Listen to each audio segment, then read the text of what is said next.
Olá, seja bem-vindo a mais um Band Entrevista. Agosto é o mês onde começa oficialmente a campanha eleitoral. Dessa vez uma campanha oficial mais curta, mas que proporcionou uma pré-campanha até então inédita no país. No dia 7 de outubro, os brasileiros vão escolher o novo presidente da República, os governadores dos estados, senadores, além dos deputados federais e estaduais. E o Band Entrevista recebe hoje a consultora política Gil Castilho.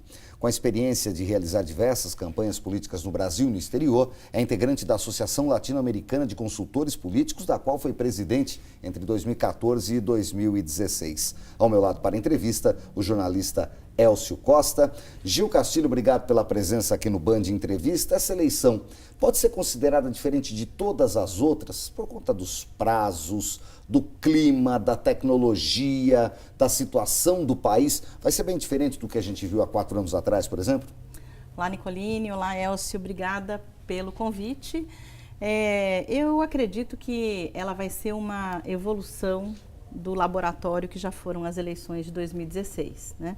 As eleições de 2016, embora municipais, elas já trouxeram esse cenário de uma campanha mais curta, de 45 dias, uma campanha com menos recursos financeiros. E eu acredito que em 2018 ela vai ficar mais acirrada com essas limitações, né?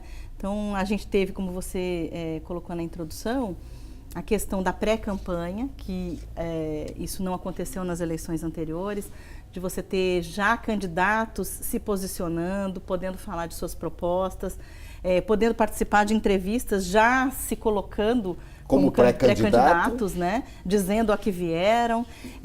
Isso é muito saudável para antecipar o debate, mas o momento eleitoral dos 45 dias, que é quando vira a chavinha na cabeça do eleitor, de fato, para pensar em eleição, 45 dias, logicamente, é um tempo curto, né?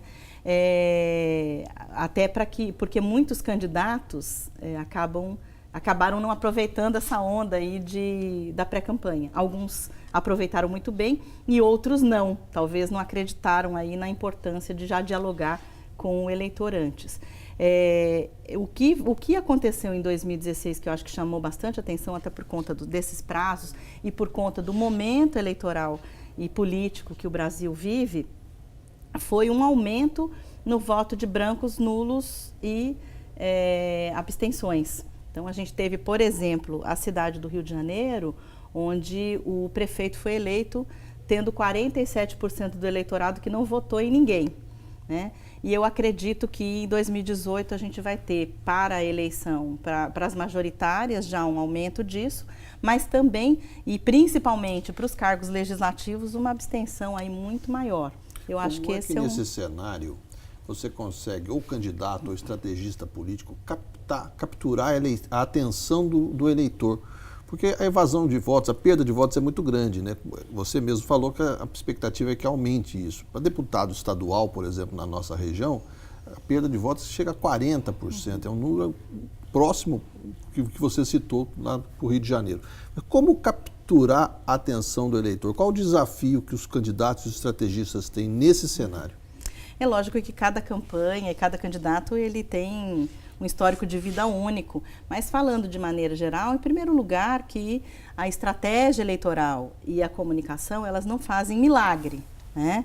E aí dizia um grande consultor aí da antiguidade, de que a época de eleição é época de colheita, não é época de plantar, né? Então, assim, primeiro ponto esse.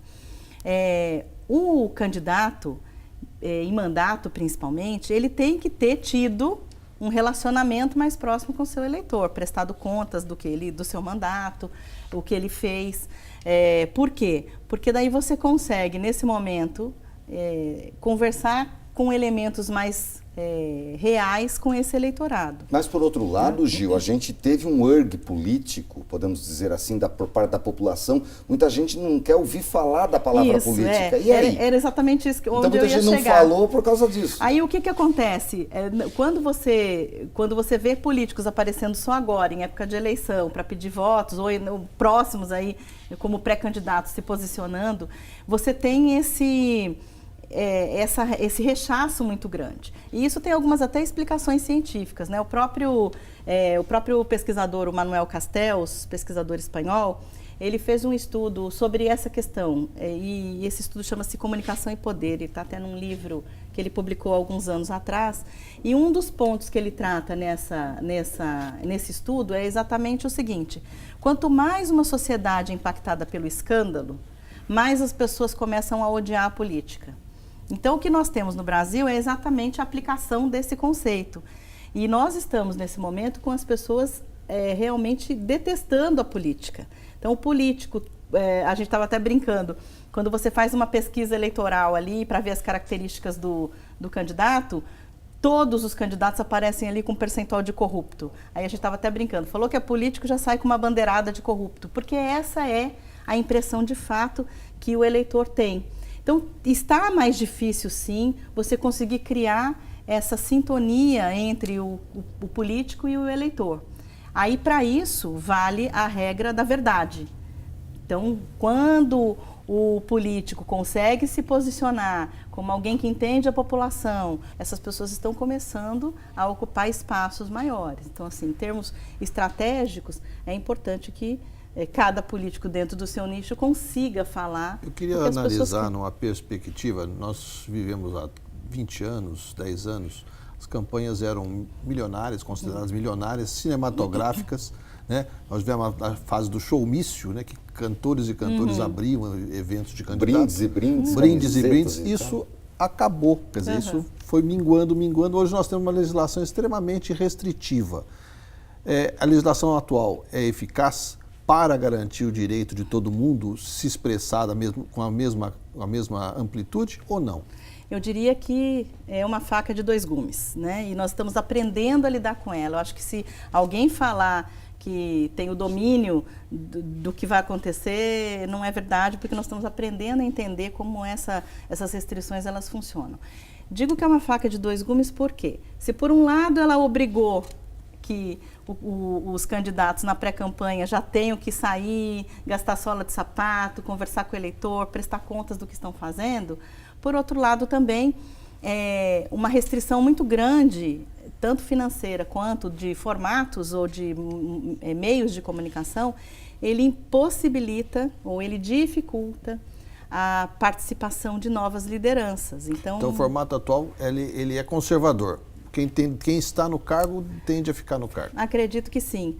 A gente vê que tem lideranças que querem ter espaços e elas não conseguem ter o espaço. Por quê? Porque elas não têm o espaço no partido, elas não são as primeiras opções do partido, ou elas não têm espaço na mídia, ou elas não são conhecidas, não é?